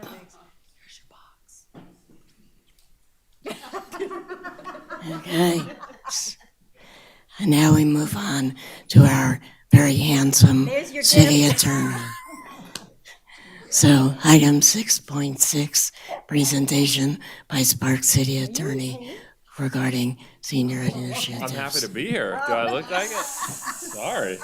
For the record, Wes Duncan, your Sparks City Attorney. So I just want to start on the record, Marcy. Your city attorney will absolutely make sure that Sheriff Balaam, who's also a Sparks resident, won't be writing you any tickets, okay? All right. Just want to make that clear. No, Darren's a great sport and a great partner in our region. I just wanted to give you just a quick presentation. We've got a lot that's going on in the city attorney's office, and I'd be, I could spend a lot of time updating on everything, the comings and goings. But I just wanted to provide a quick update to the Senior Citizens Advisory Committee about something that I'm very excited about. We had a soft launch essentially in March with Older Americans Month. And we partnered up with Tim Johnson, who's here from the Better Business Bureau, about trying to get out the word and being proactive, consistent with our mission statement from the city attorney's office, to be proactive in addressing legal issues, and certainly for some of our most vulnerable people within our community. And so I'm excited to announce that we're kind of doing a relaunch, if you will, and really a full court press on our senior fraud and prevention mission and project that we're going to be really pushing out. I saw Miss Gunderman was here. We're going to be, for our relaunch on September 14th at the Sparks Library. And so I've put together a presentation, and of course, Tim, they really are the gold standard in terms of fraud prevention. And we're teaming up in this really unique public-private partnership, really to get out the word about the different types of scams that are really impacting our senior community. Nevada is third. It's the third highest per capita state for senior fraud, and I think we were first in 2020. And the rate of elder exploitation has doubled since March of 2020. And so trying to be a proactive city attorney and looking at the different fraud that our seniors face, we want to ensure that we're arming our seniors with information, right? Information and that knowledge of how to keep yourself safe from scams really is the best protection against scam prevention. And so we're excited to be launching that. So we're again launching that September 14th. We'll be at Ollie October 26th, giving a presentation. Mr. Johnson will be there as well. And then we are going to be, doing the Northern Nevada Veterans Home. We're going to be visiting senior living facilities, libraries, really any place that we can get the word out. I really believe, and it's sort of our mantra from our office, that the more proactive we can be, the more information that we give people, the more protected that they're going to be. If you can recognize a scam coming at you, and think before you act or before they try to instill fear into you, that's going to be the best protection for scam prevention. And I'll just give one example. There's what we're calling a kidnapping scam, where someone will take a senior's phone number, they'll use that number and they'll call a family member and they'll say, hey, I have your family member here kidnapped and you need to pay me X amount of money or we're going to kidnap them or hurt them, right? I tell you, there's folks from our church who their mom's number got taken in this scam. They were so alarmed that they ended up beelining over to her house at 6 a.m, calling the police. Fortunately, of course, she was asleep in her bed and everything was fine. But these are the type of sophisticated scams that we're seeing just right here in our community.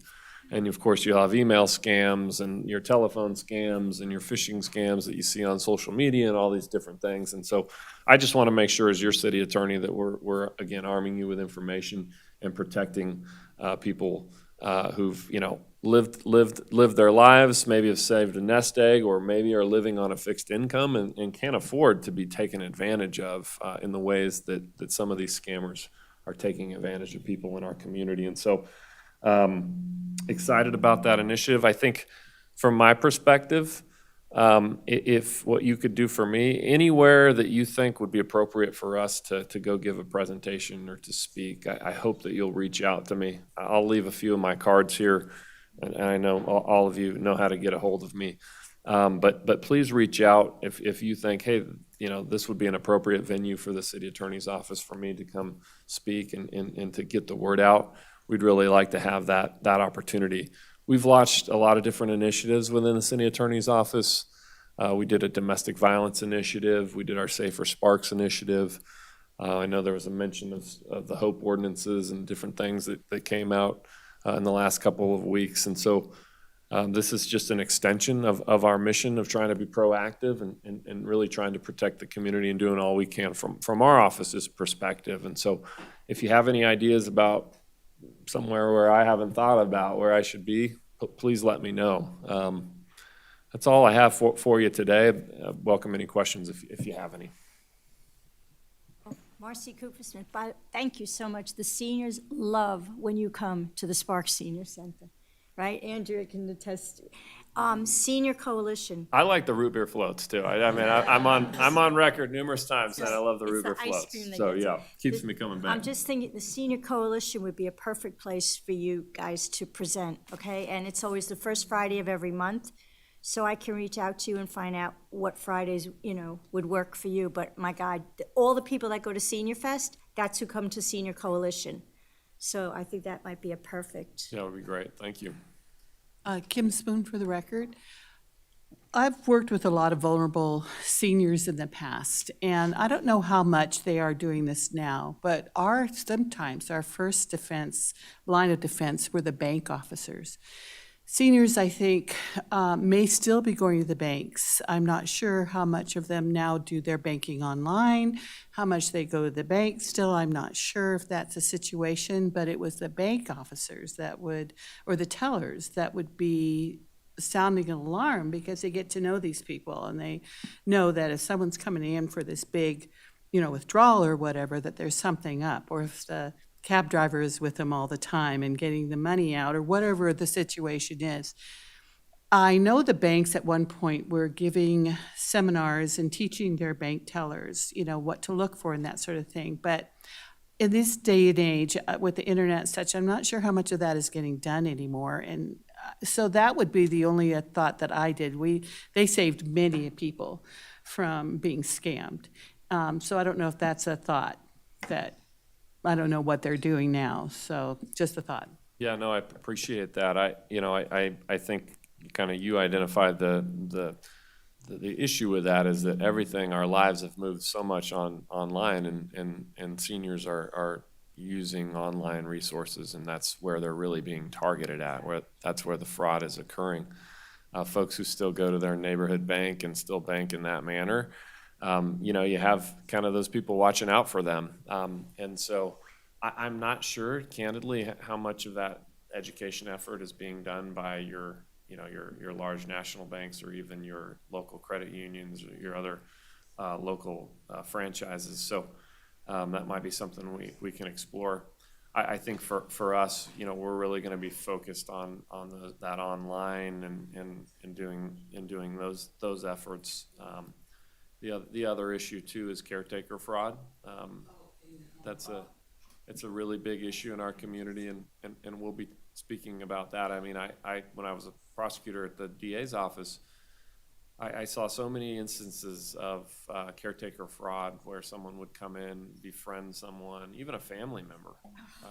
And so the legislature had just passed a law this last legislative session, trying to tighten up a little bit those cases where even if a person is on a bank account with the vulnerable person that may be getting taken advantage of, that's not just, well, they're on the bank account, so there's nothing that we can do. They're trying to tighten that up, because that's a very big issue. And the other thing for our senior community is that a lot of those instances, our seniors are reluctant to come forward. They're reluctant to come forward because they know the person, they've built a relationship, and a lot of time the caretaker or the family member or the friend is manipulating and taking advantage, especially when we see people aging and they may have some different signs of mental decline and taking advantage of those type of situations.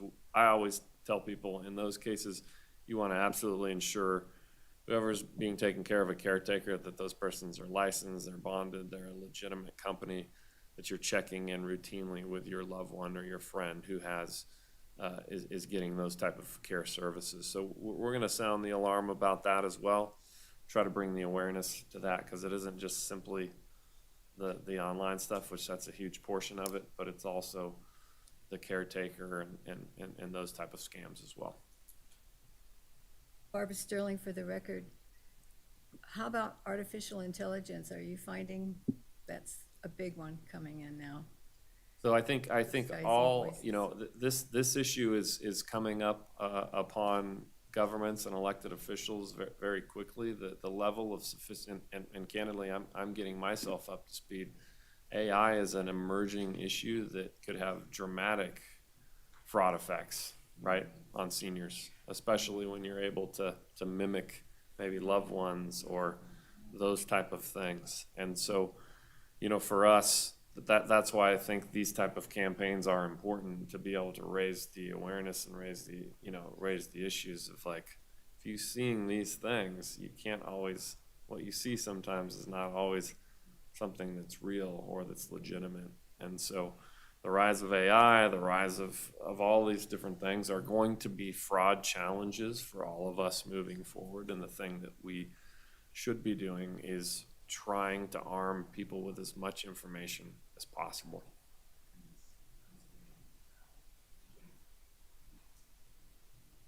Any Thanks so other much for your questions? time. Did you have? No, yeah. Thank you so much for your presentation. I know I'm a member of the Great Basin Credit Union, and they do put out like a lot of seminars. In fact, I was recently invited to a Medicare, so I'd be happy to reach out to the person who puts their seminars together and see if maybe they would like, you guys to do a seminar on fraud for them. Yeah, thank you. Sure. Well, thanks again. Thank Good to be you. in front of you today. Thanks. Okay, we are moving on item number 7, general business, and it doesn't look like we have any. So item number 8 would be comments, or 8.1, sorry, requests for new future agenda items. Yeah, Kim we- Spoon for the record, so I would, let's just bring that forward again for the, just drew a blank. Thank you. It starts with an A, that's all I could think of. Senior moments, see what's gonna happen? So, if we could put that on the agenda for next time, I would appreciate it. Thank you. Marcy Cooper Smith, I think we're set, the Janelle Realty people want to speak to talk about downsizing for seniors. They've been doing this forever, and they want to do a presentation on how to prepare as you're getting older and stuff like that. So, anyone else, future agenda items? So, Julie Dole, for the record, I had a couple of suggestions. I know you had talked about possibly having Amy Jones come and talk. I will reach back out to them to see if it's more appropriate time. I also wondered if at an upcoming meeting, we might do a tour of the library or the museum. We could reach out to Christine and see if that might be something, whether it's next time or another time. And what else? Oh, I was wondering if you wanted to have a presentation from the recipients of the $100,000 ARPA funds, that maybe we could just have an update on how they're utilizing those funds. I don't know, do we think it's too soon?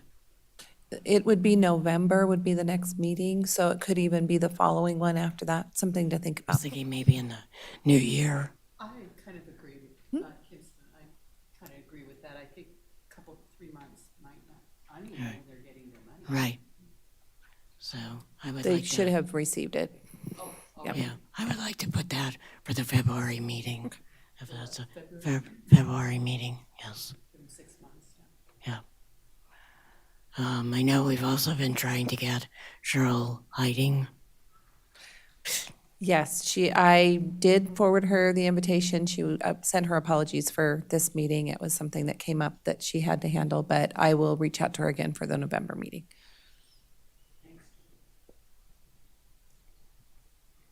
More? That's what I was just gonna ask. So, and then we're gonna keep the same standing items. We'll have a council person. with you guys? And we'll have the museum and the library. And Donna. So, I don't know. Jim, will you have anything to talk about in November? I know. Would you like to be on the agenda? I could talk more about distribution of the principal. Put you on the agenda? I'll have them at hand, let you know where we're distributing what we're looking. Okay. He's always here. You're always here, so you should be on the agenda. Okay, that sounds like quite a bunch. All right, now we're moving to item 8.2, committee member announcements. Christine, did you have anything you'd like to talk about?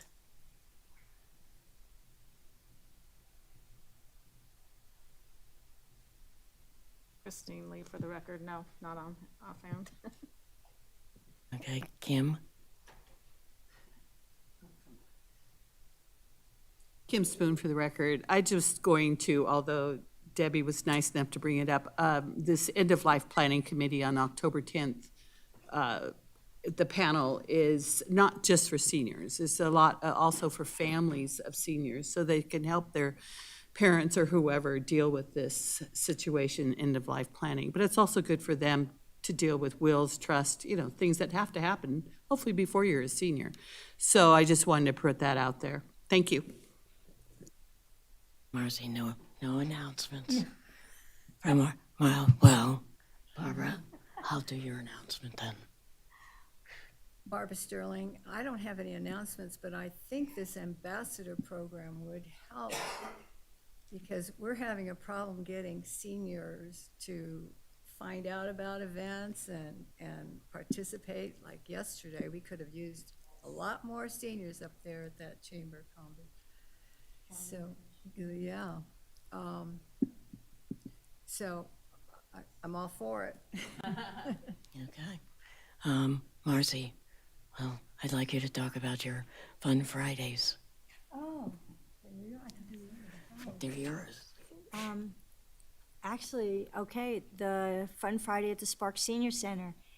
Last was our guitarist, Alan Munson, and it went over really well. We were doing like a karaoke at some, towards, because he was doing our music, okay, from Bob Dylan days, and so, and House of the Rising Sun, which is one of my favorite songs. So, yeah, so they come and they get their ice cream and then they get serenaded. So, and we've been getting like 25, 30 people. So it's been really good. Our next one is going to be, it's always the second Friday at 12 o'clock, so it's after lunch, so they can get their ice cream after from 12 to 1, Sparks Senior Center. Next is going to be, she's a woman. Line dancers. No, the Broadway. Oh, okay. We have a woman who does Broadway and singing and dancing. So she's going to be doing a repertoire of Broadway songs. And she has her own equipment and everything. When do we have the So- line dancers? I thought they were. We did, they started it. Did they? Remember the first one That was? was a ukulele. Oh, ukulele. I had don't know me if we invite- reached out to the line Yeah, dancers. they're all set. When? I thought they were next month. October, I thought, because she's September.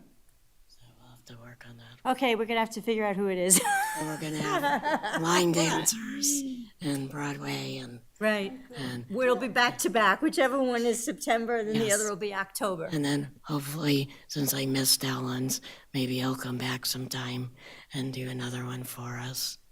And again, if anybody knows anybody with a talent that would like to come make seniors happy, we're looking for suggestions of people, and things to do at our Fun Friday event. So I, of course, have lots of announcements, as I usually do, although we already know about the Elder Guide, so I can skip that one. I'd like to, on August 11th, over at the McKinley Arts and Cultural Center on Riverside Drive, there's going to be what they call the Milk and Honey Festival. It's put on by the local Jewish community. And it's September, September 10th. I don't know what I was looking at. September 10th from 12 to 3. Again, the McKinley Arts and Culture Center on Riverside Drive. They're going to have music, kid activities, food. I guess we're going to have they'll have a jazz vocalist named Cece Gable. So for anyone who's interested or spread the word, I assume I'll see Molly Rose there. So, and then also to talk about my dogs again. On Friday, October 6th, is our biggest fundraiser. It's called Dog Tales, and we'll be bringing back some of the adopted dogs and telling the stories of what they have been through and showing how happy they are now that they've been able to get adopted. So again, that's Friday, October 6th. Yappy hour starts at 5:30. Dinner will be at 6:30. It will be held at the Atlantis Casino. I did bring a bunch of flyers if anybody's interested, so you can register at crccs.org. So, and actually, I think that might be all my announcements for today. So, but again, I wanted to announce that, and I wanted to thank, even though there's no one here, I wanted to thank the Parks and Recreation Department for our fantastic sock hop that we had yesterday. We had about 49 seniors come in their poodle skirts, and we had a DJ, and again, unfortunately, Wes missed out. We've done root beer floats twice this week. We did root beer floats on Monday for National Senior Day at the Sparks Senior Center, and yesterday at Parks and Rec, we had the sock hop, which again, we served root beer floats because they're always a favorite. And then we also had fresh popped popcorn. So, but we had two contests. We had the best dressed contest where one of the seniors actually made her whole poodle skirt outfit, which was incredible. And then we had a best dancer concert. But yeah, a lot of the seniors were out on the dance floor. I was totally impressed to see one of my favorite seniors, who will be 96, out there slow dancing with someone, because she always wants to dance and of course can't do any of the rock and roll stuff. So I was thrilled to see one of the gentlemen ask her to get up there and do a slow dance. So yeah, a lot going on. Again, people are more than welcome to come down to the Sparks Senior Center. We've also started, which Donna didn't talk about, and I don't know when it'll be happening again, but we got UNR, or is it the Sanford Center, to come down and actually hold a first exercise class. And that was also very well attended, and they're supposed to be reaching out to let us know when they'll be holding their second class at the Sparks Senior Center, because exercise has been one of the most requested things at the Sparks Senior Center. So maybe we can figure out to do exercise at the Sparks Library sometime. We'll have to find someone who wants to come down and hold a strengthening yoga, senior something, exercise class at the library.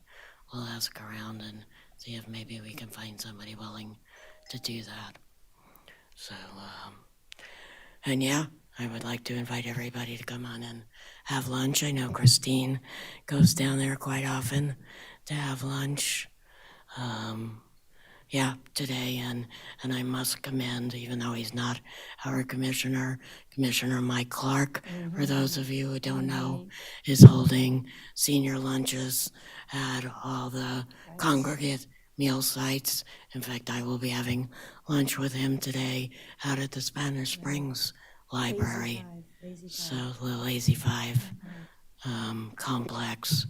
So, and you can check, he has a poster printed, but he's done lunch at the Sparks Senior Center. And so he's been a big advocate for seniors all over the community. Is that, Andrew's, can I just talk? Marcy Cooper Smith for Announcement, yeah. announcement? Yeah, Oh, go ahead. Andrea is correct.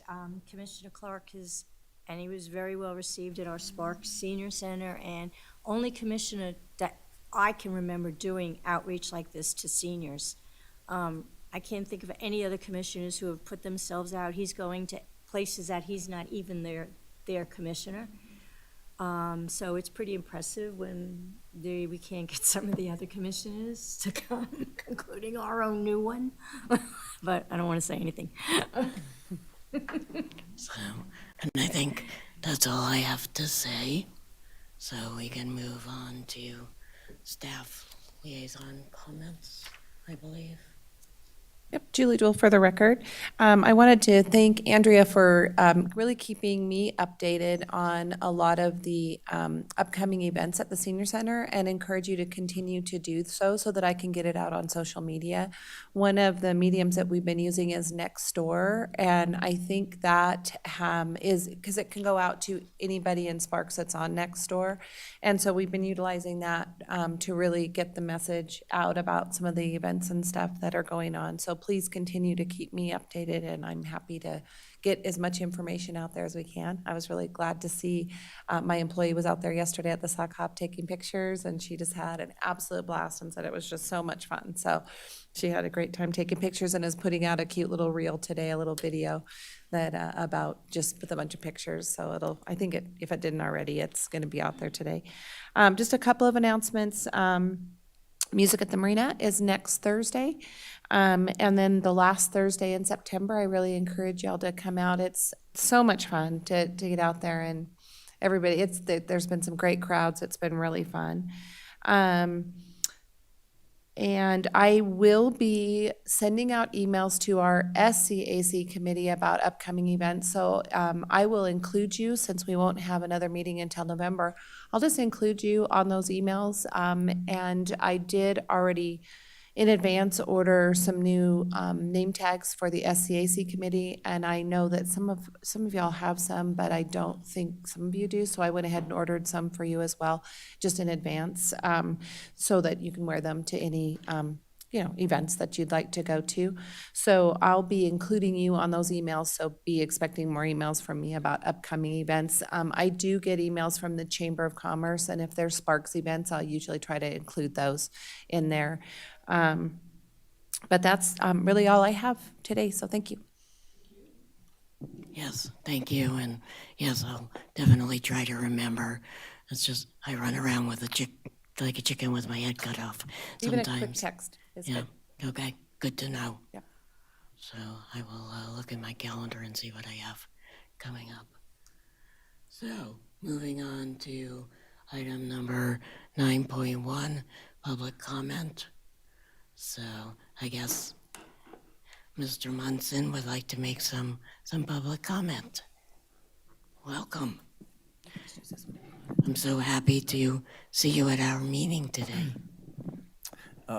First of all, thank you so much, Marcy, for the opportunity to play music. And Identify yourself for the record, please. oh, I'm sorry. Did I say senior?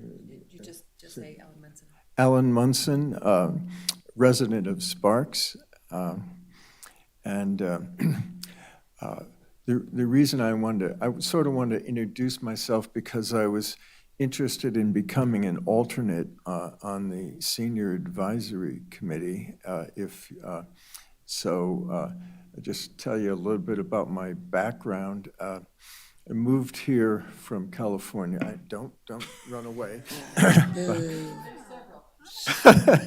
5 years ago, and I am admitting that I'm a senior.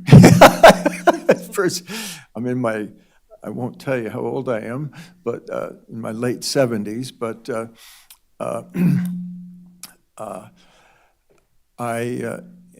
and had a background. I worked as a social worker for about 20 years, and then started my own business, a marketing kind of business, and did that for another 20 years. So, but I am very interested and concerned for seniors, being one, and I thought I knew something, but after hearing everything this morning, I would be very interested in just learning more and participating in